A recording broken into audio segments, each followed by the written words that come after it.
Are live here in Nashville, Tennessee. It is week 1 of the season. We're here for the first recruit reaction show. We're going to do this every single week on the On3 Recruits channel. We're going to be here. I'm going to be with Steve Wiltfong. I'm going to bring him in a minute.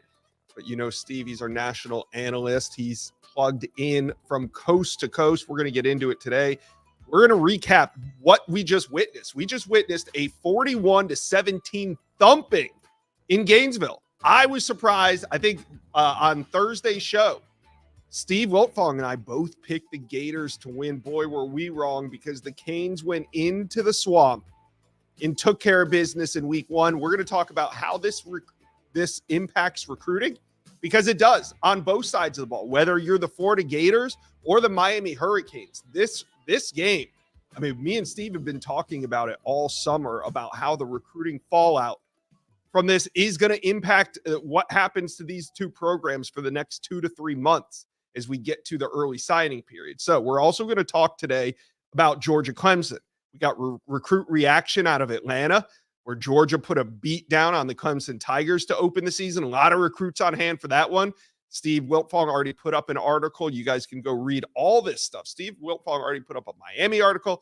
He already put up a Georgia article, and you can get it all right now for just $1. On3 for just $1. Use promo code FONG1, F-O-N-G, or Berg1. Berg1 will get you there too for $1. Don't forget about promo code Berg1.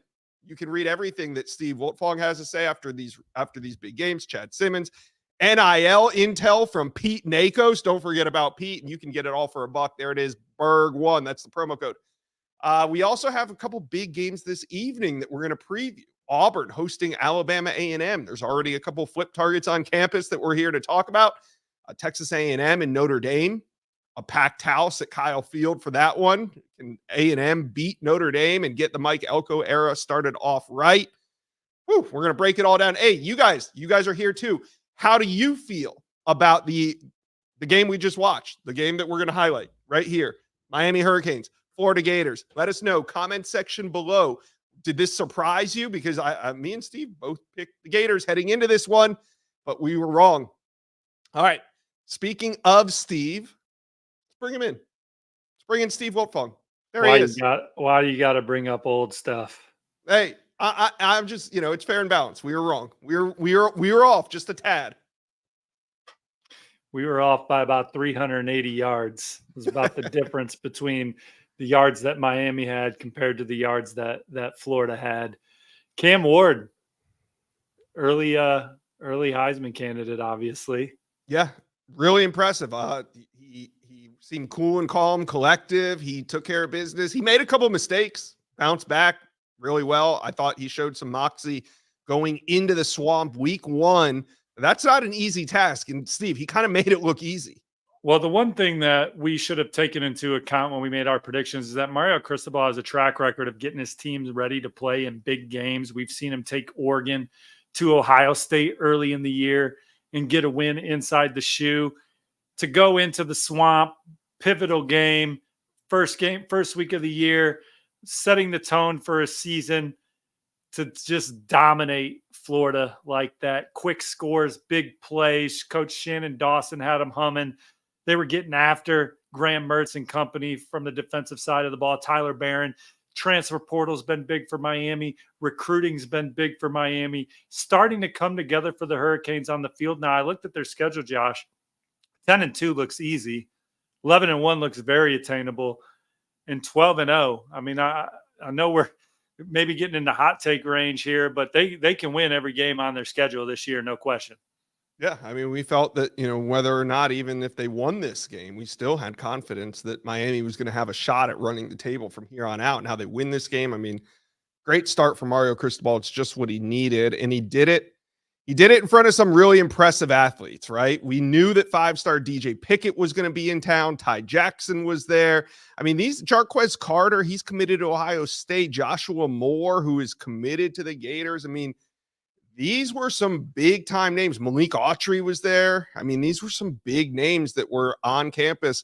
Let's start with the Gators. I mean, we know this was a missed opportunity, but how do you feel about the Gators and what they had in the Swamp to witness this game. Well, they obviously had the right guys on campus. They're in the right recruiting battles, but to close them, they're going to have to win games like this. So they got 11 more opportunities. They're going to have a lot of big games in the SEC to change the narrative. You know, we saw DJ Lagway come into the game in the second half, throw a touchdown pass, or excuse me, get him on a touchdown drive, hand it off. Trayon Webb punched it in the end zone. But I think today's more about Miami, Josh. I mean, a lot of those targets that were inside the Swamp are guys that Miami is going to try and come back around on. You're talking about Ben Hanks, top 100 cornerback, committed to Florida right now, Florida legacy recruit. Miami is one of 3 finalists alongside Louisville. That's a guy that they covet. They're going to continue to push there. You know, his sister's a volleyball player. They're going to try and get his sister on the volleyball team at Miami. So that'll be an interesting one to follow. Joshua Moore is one of the first names I thought of. On 300 receiver from Pembroke Pines, Florida. West Broward High commits to Florida. The week he commits to Florida, his family visited Miami. I mean, I could see Joshua Moore in Miami's class. And receiver is one of their biggest needs. You know, they have Dalen Upshaw committed. He's having a fantastic senior year. He had a really good junior year. He's actually visiting Auburn today, but he told me Miami was still his leader by a mile. But they're going to look for some more receiver help. Joshua Moore, Dallas Wilson, 5-star receiver. He was supposed to be at Florida today. That is one that Miami wishes he was at Florida today, right? To watch that offense, to watch Cam throw for almost 400 yards, see Shannon Dawson's offense. They're going to keep plugging away at Dallas Wilson. Jamie French, they just lost the first round of the Jamie French. It's not even the first round of the Jamie French recruitment, excuse me. They just lost the second round. Alabama won the first round. Texas is winning now. Will there be another round? Miami hopes so. They're going to keep recruiting him. And then as soon as this season's over, the best receiver in the portal, the second best receiver in the portal, I know Miami's going to attack there as well, as that's a point of emphasis for their roster moving forward as they try and stay competitive. But this looks like Miami's for real because I felt like Florida was I felt like Florida was going to be competitive today, and they weren't. They got slaughtered at home, which is hard to get beat. It's hard to beat a Florida team like that inside the Swamp. We did get to see DJ Lagway, you know, last year's 5-star quarterback that signed with the Gators. He got some burn. He did throw a pick. He looked good. You know, I mean, it wasn't an ideal situation to see DJ Lagway make his debut. We thought maybe he'd come in and spell Graham Mertz kind of the same way, you know, Tim Tebow did with Chris Leak as the starter, maybe get in there and bulldoze for a first down or two with that big frame that DJ Lagway has. He did, you know, we don't know. I didn't get any updates on Graham Mertz. I know we're kind of talking off the cuff here, but you know, we don't know if DJ Lagway might see some extended playing time. I talked to DJ Pickett's dad, our number 1 ranked corner in the country at On3. We just traded a text message about how Miami came to play. Obviously, DJ's committed to LSU. He's got 3 visits on the radar for LSU this season that he's going to get back to Baton Rouge. But we know he's also going to get to Coral Gables at some point again. Miami was one of the finalists alongside Oregon to lose out to LSU in the summer for DJ Pickett. But if there's a target left out there, and I wrote quite a few names that I expect Miami. It was not that the article I posted on the website on On3 that you can go read right now. That is not me speculating. These are the names. These are some of the names. There will be more names if they have the kind of year they want to have that I expect Miami to keep recruiting or make a push for. And I think that list starts with DJ Pickett, the number 1 player in the state, number 1 corner in the country. I think Miami feels really good about the class they have in the secondary right now with the safeties, Hilton Drake Stubbs and Bryce Fitzgerald. They have the corner, Jabari Antoine and Chris Ewald. And then they really like Amari Wallace and Timothy Merritt as well. Pickett would be the final piece to a hellacious secondary if they can get them more games like this. Because the family loves Miami. His cousin Booker Pickett Jr. is a true freshman there. His uncle played there. They got a lot of love for Miami. They believe in Cristobal. They just wanted to see it on the field. He was originally going to commit in October.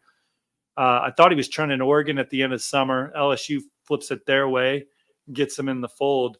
But Miami's certainly going to keep recruiting DJ Pickett, the number 1 corner in the country, who was there to watch the Hurricanes pick off 2 passes and hold Florida to about 240 total yards of offense.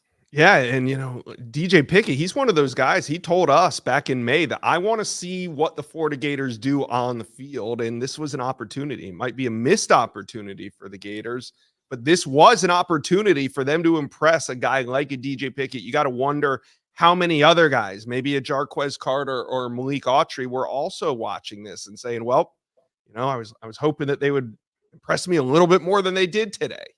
Look, I've seen guys come on recruiting visits and really be pulling for the team that they come to visit, and then they have the belief they can help turn it around.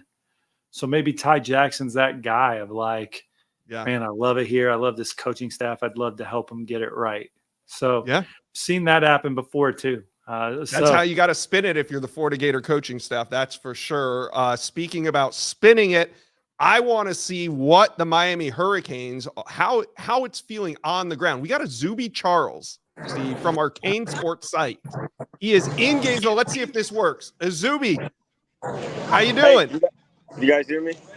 Yeah, we can hear you, man. Thanks for checking in. What was it like to be a recruit in the swamp today? It was awesome. Speaking with the guys as they're coming out of the stadium, a lot of guys were really surprised to see Miami put up this kind of performance. And some guys weren't. We spoke to DJ Pickett just now. He said this had a huge impact on the way he viewed Miami, and the Hurricanes really showed him things. Coach Cristobal and his staff have been really, really hammering home, hey, we're building this program. And I feel like today was a great stepping stone to show guys, hey, we're taking the steps in the right direction.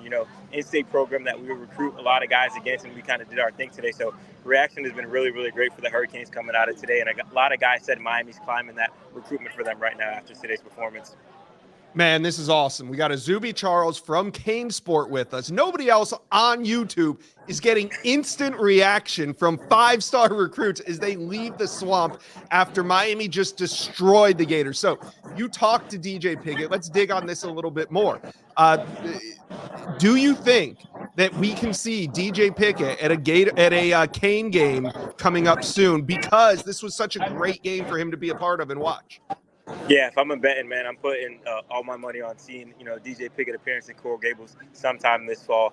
Obviously, he really wanted to see this game. His father also, stressed the importance of this game to see which program started taking the steps in the right direction. And Miami really showcased that today. So they're backing up what they're saying. Things are looking like they're coming together. Obviously, super, super early in the season, but Miami had a great showing in game one. And I think a lot of recruits, including Pickett, will move the needle with them today with this game. Yeah, who else? I know it's early, and I know you're going to talk to more guys, but who else off the top of your head did this game have an impact on for Miami recruiting? I'm going to jump in the 2026 class. I spoke with Naeem Burrows, 2026 wide receiver, 4-star out of Bulls. He's being recruited heavily by both teams, said had a huge impact. Another 2026 guy, Miami super high, Samarian Wingo out of St. Augustine. He said Miami jumped to the top of his list because of this game. So those are some guys right now. Guys are still trickling out of here. A ton of guys going to get more reaction from, but so far so good from the Cane with these recruits on the ground right now. Zuby, did you see Ben Hanks or Joshua Moore after the ball game? I know those are two guys that Miami's not going to go away on. Yeah, so Joshua Moore walked out. I wasn't able to speak with him, but it sounded like good things came from him. Obviously, he made it clear. He said, hey, if Miami outdoes Florida this year, things might get interesting, and we saw that product on the field. So excited to see, where things land with his recruitment and everything like that. All right, Azubi. Well, we appreciate you checking in live from the swamp. You guys will have a ton of info all weekend long on Kane Sport. You guys go check that out. Canesport.com is where it's at. Azubi Charles, thanks for stopping by. Thank you guys for having me. There it is. From the ground in the swamp, it's probably about 92 degrees there right now with 100% humidity. Appreciate Azubi Charles for checking in. How about that? Miami, it's like a Miami home game all of a sudden. You got Miami beat writers grabbing Florida visitors, getting Miami reaction, because that's how close these recruiting battles are. And we saw the Hurricanes at the end of the last cycle flip 5-star defensive lineman Justin Scott from Ohio State. They flipped 5-star defensive lineman Armando Blunt from Florida State. And then they flipped Marquise Lightfoot, a 5-star edge, because he was a silent commit to Ohio State. Yeah. They flipped him and got him in the boat for Miami as well. So they're going to be trying to swing a big spatula this cycle. We talked about DJ Pickett. We talked about Joshua Moore. We talked about Ben Hanks. We talked about those receivers. Solomon Thomas is another that I think they'll go after, the number one interior offensive lineman in the country, currently committed to Florida State. And then Zayari Addison is an in-state offensive lineman committed to Oregon. Those are two offensive linemen, Josh, that I think that we'll see them make a run at. They lost a linebacker today, Elijah Melendez. I think they'll look for one more. I think Miami would love to add a bigger running back to complement Gerard Pringle. Shakai Mills-Knight was kind of their top target at that position. So we'll see who they target there if they continue to try and recruit the Chattanooga standout. But Miami, they're going to be a fun team to follow if they keep winning ball games like this. Okay. You just breezed over something that really kind of blew me away today is Elijah Menendez.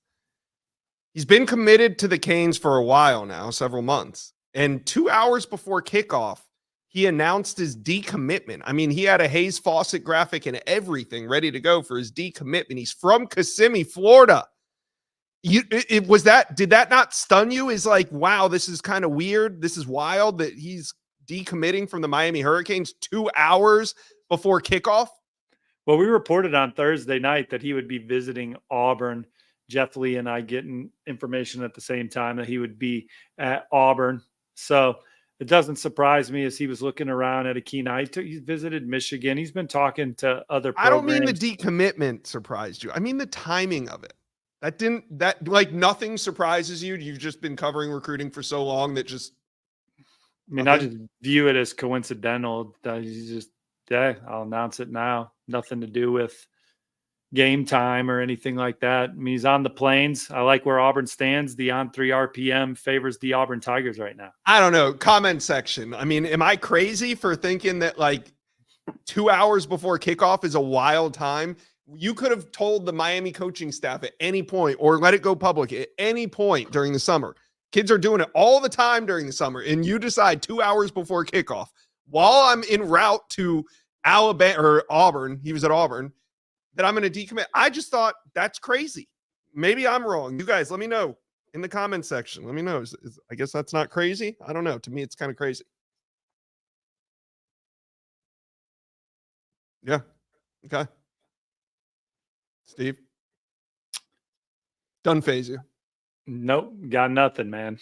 You know what also didn't surprise me today? Georgia hammering Clemson 34-3. Yeah, let's talk some Georgia Clemson recruit reaction right now. Let's get into it.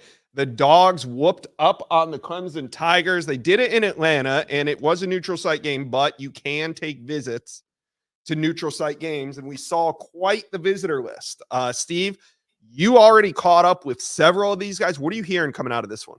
Chad Simmons and I both crushing the phone lines, talking to top prospects that visited for Georgia today, talking to guys that are committed, top prospects that are there. The buzz remains the same. Georgia is the program to beat for 5-star defensive lineman Elijah Griffin and Justice Terry, the number 1 and number 2 players in the country at the position, top 10 prospects overall. We like where Georgia's one of the front runners for the number 1 linebacker in the country, Tyler Atkinson. You know, he's talked about how he goes, the Dogs know how to fight. He talked about Coach Schumann and how he runs the defense and how the linebackers play. And he feels close to guys on the team, KJ Bolden, Jalen Walker, Mikel Williams. Georgia had 447 yards of offense. Clemson had just 188. So it was a bloodbath. Mm-hmm. Number 1 tight end in the country in 2027, Mark Bowman. A lot of buzz behind the scenes that he's a special prospect. He loves the way Georgia uses their tight ends. LaDainian Guyton's our number 1 player in the country in 2027. He said, he goes, it opened my eyes, the difference between the SEC and the ACC, the physicality and speed and talent. So what separates Georgia from other programs. He was hanging out with his teammate Elijah Griffin. The commits loved it. They can't wait to be out there next year. Guys like Cortez Smith and Landon Rowland and then Tay Harris. He's a Clemson commit, defensive back, having a great senior year. He was in the Clemson section. He said it was a great win for Georgia. Still go Tigers, but great win. Georgia's continuing to recruit him. Obviously, they made a great impression on a lot of younger players. Georgia's got a chance to finish with the number 1 class in 2025. It starts with those 2 defensive linemen. This showing, just a reminder, because it's been a while since we've seen Georgia dismantle Florida State to end last season in a bowl game that they didn't really want to play in. It's college football playoff or bust for the Bulldogs. This was a reminder of just what they're capable of. And Clemson was never able to really get anything going offensively. And then once Georgia, the second half, after Georgia made some adjustments, Clemson couldn't really stop them. Yeah. And Steve, I kind of felt like Clemson needed this. I mean, they needed something. I don't know if they needed a win here. Obviously they did, but I felt like their recruiting has kind of slid a little bit, and it doesn't have that shine on it like it used to. And it just seemed like it's going to make it's going to be tough for Dabo to pull out of this and really recruit a top 10 class at this point. Well, we're just not seeing the same caliber of guys that we were used to seeing at Clemson when they were competing for national championships. Brian Brzee, Miles Murphy were kind of the latest, and Nate Wiggins, but you're talking about guys like Isaiah Simmons and AJ Terrell, certainly the quarterbacks, Trevor Lawrence and Deshaun Watson, and some of those great defensive linemen, Cleveland Farrell, Christian Wilkins, Dexter Lawrence, those special players, Shaq Lawson. They had some great players when they were competing for national championships. Vic Beasley. Great quarterbacks to go with it. Seems like that's kind of run out too. The receivers were just fantastic. T. Higgins and players like that, and Sammy Watkins, and they just don't have that same kind of talent level right now. I mean, yeah, there's a Barrett Carter out there running around who's as good as anybody, but they're just not. They got a lot of good players, but when they were competing for the national championship, making the college football playoff, they had some of the best players in college football. And that's what they were looking at on the other sideline. They're not recruiting those players right now. Yeah. And there we see him at number 14. Steve there. They'll have a good year. Their culture's great. They'll play hard every week. They were 4-4 last year and won their last 5 regular season games. They're going to maximize what they have on their roster. But when they get into a game like this against a Georgia or a top-level opponent, they don't have the elite players that they used to have that I just rattled off. Right. Yeah. They got them sprinkled in. You get a Peter Woods, but you don't have a whole defensive line made up of that caliber player, and that's what we're seeing at Georgia. So, Georgia, like you said, there were some really impressive 26 and 27 recruits there. This is kind of, when we look at the top of this list, like Justice Terry and Elijah Griffin, I mean, they were coming to these Georgia games as freshmen and sophomore. And that's why when we head into this 2025 cycle, Justice Terry and Elijah Griffin were already leaning toward Georgia. So games like this at a neutral site with all the excitement around it, I mean, I got to imagine that's a really impressive atmosphere for a 26 or 27 recruit. I mean, I don't know if it's just Mercedes-Benz Stadium or the difference between ESPN, ABC, and some of the other stations I was watching, but my surround sound, and that's not a brag, I'm just trying to paint a picture. My surround sound, the Georgia Clemson game was much louder than Penn State, West Virginia, and some of the other games I was cycling through. And it was a very pro-Georgia crowd. Not that, I mean, Clemson fans didn't have much to cheer about in that game. They had one extended drive. They made some plays defensively. But it sounded very loud. There were over 70,000 people there. Most of them seemed like Georgia fans. It felt like it was a game between the hedges. Georgia capitalized. They're going to get these guys on campus a bunch during the season as well. So we'll see. We'll see more from Athens. We'll have more recruit reaction as it comes in. We're going to be talking on the Inside Scoop tomorrow. We're going to be talking on the Wiltfong Whip Around on Tuesday. You guys need to make sure you're subscribed to the On3 Recruit channel. Smash it if you can. Steve, I'm seeing the Texas A&M Notre Dame game. It's starting right now. We're just past kickoff. Some big names at that game as well. Lamont Rogers showed up. He's a big-time offensive tackle who's committed to Missouri, but there's also a couple more interesting names here. Well, Lamont Rogers is the big one, right? Top 10 Mm. player at his position. A&M has a top 10 class right now, number 9. He's as big a target as anyone remaining on the board at a big position of need. He's been to A&M a bunch. He was there in February, returned for his spring practice, took his official visit in the summer. Really likes Coach Mike Elko, likes offensive line coach Adam Cushing. This was a visit that was in the works. It wasn't just a last-second decision. Hey, I'll go catch a big game in my state. He's still talking to Oklahoma and some other programs. So Mizzou's going to have to battle to keep Lamont Rogers in the fold. Jerome Miles got hurt on Friday night. I hope he was able to I didn't know make that. it. Yeah, I hope he was able to make it. Still fuzzy on how, the seriousness of the injury, but obviously one of the most explosive receivers in the country, 6'3", 200 plus, runs 10.3, 4.4 kid. A&M loves him. They had him on in the summer, want to get him back today. They have his quarterback, Keelan Kasaga, in. I think they lead for the 2026 commit there. They want to get Miles. They want to get Husan Longstreet around all these guys. Husan Longstreet's got a great personality. He's a leader. So getting guys like Jerome Miles and Lamont Rogers around Husan Longstreet is massive. Bunch of their commits are back. A&M crushed it in California. So showing those California kids, hey, this is the kind of atmosphere that you chose to play in, that the schools out in California, those atmospheres don't compare to this. Yeah. You know what I mean? They have the top and three. And having your quarterback being from California goes a long way. No question. They have 3. I don't have it in front of me, but I think they have 3 of the top 4 players in the state committed. 5 of their top commits, I think, are from California. So just getting them in this atmosphere, kicking off the Elko era is major. They have like 100 kids on campus with an offer. So can you imagine what a win would do tonight for Texas A&M? Being competitive. Hey, don't get your ass kicked like Florida did today or Clemson. I mean, play well. Notre Dame's a good football team. I know Notre Dame's got a true freshman starting on the offensive line today. A&M's defensive line should really be a problem for them. But Notre Dame's got a good team. They're battle tested. They've played this group. They've had guys play big games on the road. Yeah. A&M's got to show up and play well. A win would be amazing. But if they just play a great game, that's fine too. Yeah. Don't do what happened in the swamp today. And I know, people hate moral victories, and I don't like moral victories either. But when you talk about recruiting, you've covered recruiting as long as we have. We've seen games where teams, maybe even the home team, loses, but it still is a boost to recruiting.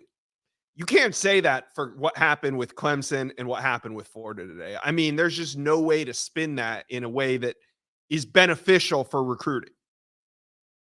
No, big opportunity for A&M tonight. And again, first-year staff too, so you also get that, well, that's why we're recruiting you, to come in and change the narrative if, let's say, it goes sideways for A&M tonight. But I think they'll play well. They got good players. I mean, Jimbo Fisher and company, that wasn't their problem, acquiring good players. So they got some good players on the roster. Is there some holes that they tried to fix through the portal and things, and changing a little bit of the culture and whatnot? There's a reason why Mike Elko's there and Jimbo Fisher's not, but there's good players there. All right, Steve, before we get out of here, you put in a recruiting prediction machine pick in for the Auburn Tigers about 2 hours before game time. It coincided with Elijah Melendez decommitting from the Canes. Tell us about why you put the pick in for the Auburn Tigers.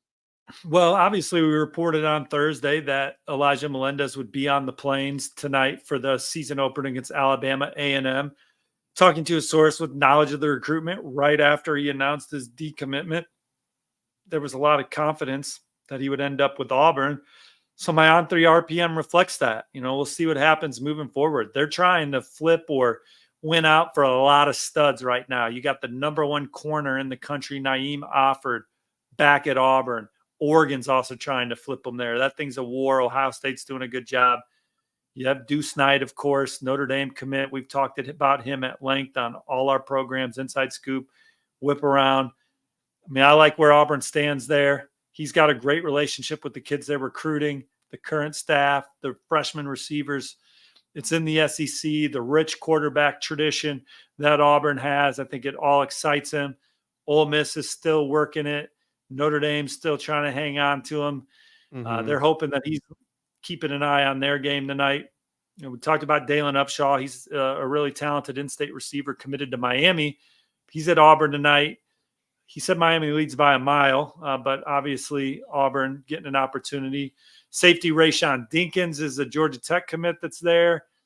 Zion Lawson's a Vanderbilt commit that's on campus. A lot of really talented 2026s. Most of the commits are back. So Auburn did a great job of getting a lot of talented prospects to a game where they should win handily. I know you like to get the blue chippers to the big game and you get a risk reward. But Alabama or Auburn, everyone's going to be in good spirits tonight, man. All 85 scholarship players should play, should get a win. Should be a beautiful night. New facilities are coming along. Top 5 recruiting class. Hugh Freeze is confident. Year 2. I like how they line this all up. Yeah, and I think they're kind of capitalizing on the momentum that they had throughout the summer, really the momentum that they got into August. I mean, you see Alvin Henderson flip, Derek Smith, he's committed. Anquan Fagans, he committed right here on the On3 Recruits channel at the very end of July. They got Deuce Knight on campus. I mean, it is a star-studded event out on the plains. We're going to talk about it all week. It's been fun here doing a little recruit reaction. Steve, also, how can I forget? Penn State. Really impressive win to start the season. And Penn State's one of those. It goes along with some of the other programs where recruits are wanting to see, like, is this team for real? And Penn State did what they had to do against West Virginia. Well, the week 1 hot take, Josh, before even the last wave of games ends. Give it to me. Penn State, James Franklin made the best coordinator hires in college football collectively. Kotelnicki on the offensive side. Tom Allen maintaining that spirit on defense. Yeah, I love Tom Allen. No one has more juice, more energy than Tom Allen. And Penn State's a defense that's always among the nation's best in tackles for loss, sacks, 3 and outs, the whole 9. Tom Allen fits that attitude, that style of play. So for Manny Diaz to get the Duke job, for Coach Pry to get the Virginia Tech job, Tom Allen following in their footsteps, great hire. You saw him on the sideline getting fired up on some of those big 3rd and 4th down stops that Penn State had. And then Kotelnicki, Penn State finally looked like they could go downfield and make some explosive plays. That was missing from their football team last year. That hurts them when they get into those games against Ohio State and Michigan, when they can't get an explosive like those other 2 teams can, a Blake Corum run or a Mecca Igbuka pass reception or Marvin Harrison Jr. pass reception. Now with Wallace and company, Penn State's got some wideouts that can make some things happen. Drew Aller was mobile. Nick Singleton and Katron Allen found the end zone. Big road win. I mean, there was a lot of energy around West Virginia for this game and a lot of excitement. Neil Brown and company won 9 games last year. They had a lot of recruits on campus, but Penn State, after the first couple drives, it was pretty dominant. Mother Nature couldn't stop them. They came back out of the locker room after a couple lightning delays and handed it to the Mountaineers in the second half. Penn State's recruiting class, they're about done, Josh. They sit at number 17 in our standings. The top target left is Malachi Goodman, on 300 offensive tackle from Paramus, New Jersey. I think Penn State leads there. I know Chad Simmons does too. So – and that's not one that they've always led for, right? I mean, at some points, I thought Malachi Goodman was going to maybe end up at Auburn. I mean, he was flirting with some schools in the South. It wasn't, I think, a Penn State win in week 1 over an impressive opponent could go a long way. USC also is another one. Yeah, absolutely. Yeah. Just Ohio State's been trying to get into the Malachi Goodman sweepstakes, but Penn State's going to play like that. And that's game 1. I would imagine on offense, they're going to get better under Coach Kotelnicki. Again, that was a massive hire. Last time we saw Penn State with great offensive coordinator, consistency, Ricky Ronnie, and then Coach Moorhead, they were competing for the Big Ten championship and winning big New Year's 6 games at the end of the year. Coach Kotelnicki, great hire for them. All right, Steve. So we are here for recruit reaction, and we talked a lot about Georgia. We talked a lot about Miami. I mean, Miami Miami may have won the weekend with the way that they played. I mean, So Georgia far. went out and did what they were expected to do. A lot of people expected that. Miami, they weren't the favorite in this one, but they went out and they are the favorite heading out of this one. What an incredible game by the Miami Hurricanes. And it's going to be some more recruiting fallout. We're going to follow it all week long. Yeah, go ahead, Steve. Final thought from me. Mm-hmm. Ole Miss has a big opportunity with guys like Caleb Cunningham on campus too, 5-star wide receiver currently committed to Alabama. And then USC. I mean, they're the underdog against LSU, but if they can get a win like Florida State did against LSU last year in a similar style neutral site game, USC maybe wins the weekend right alongside Miami. Yep. Well, as it stands right now, I got the Canes winning the weekend. You guys let us know, comment section below. How are we feeling about some of these games? And what do you guys think the recruiting implications will be? They're turning the lights out on me here, Steve. We're going to get out of here, but make sure you guys are subscribed. We'll have the inside scoop. We'll have the Wiltfong whip around. We'll have it all. And we will be back next Saturday for more recruit reaction. Right.